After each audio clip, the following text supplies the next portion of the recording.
So this model here is of an early medieval house in Chester. Now the first thing you probably notice is it's on a much deeper base than the others, and there's a reason for that. And also it looks a lot smaller in footprint, it's not as big a structure at all.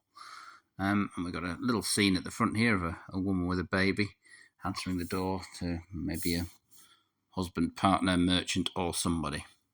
If we spin it round and have a look at the back, we've got some kids and a dog playing in the yard because kids will be kids, right?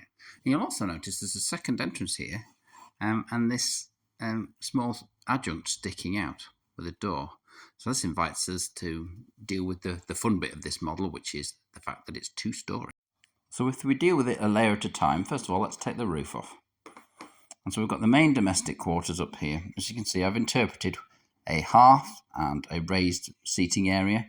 This is the footprint of the building that we have. We don't know if it went higher. We don't know if it stuck out some more, but it's likely that it was similar footprint to that below, given the building techniques of the time.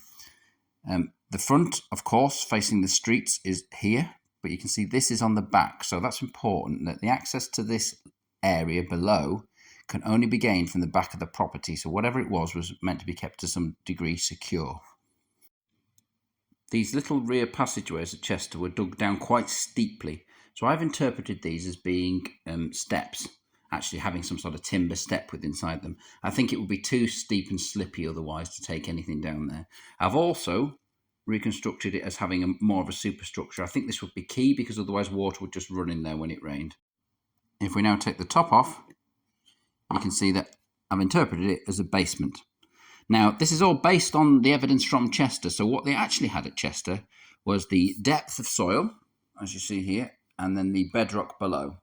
And these structures were actually dug down through the soil and then chiselled into the bedrock below, including chiselling all these uprights I've placed here. These are the same number of uprights in the same position to scale as the ones actually found at Chester.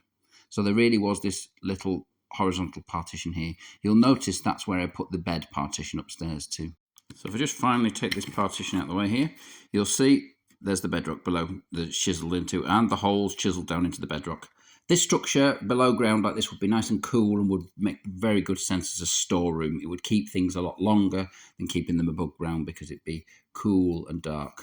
So that's probably its function to my mind. And we're seeing this across England at this time, in York and London as well, digging down into the ground with access to the rear as some sort of storage area. So there we are. Benefits of a structure like this is it takes up a very small footprint in an urban area where space is tight, but yet you've got all the living space you need.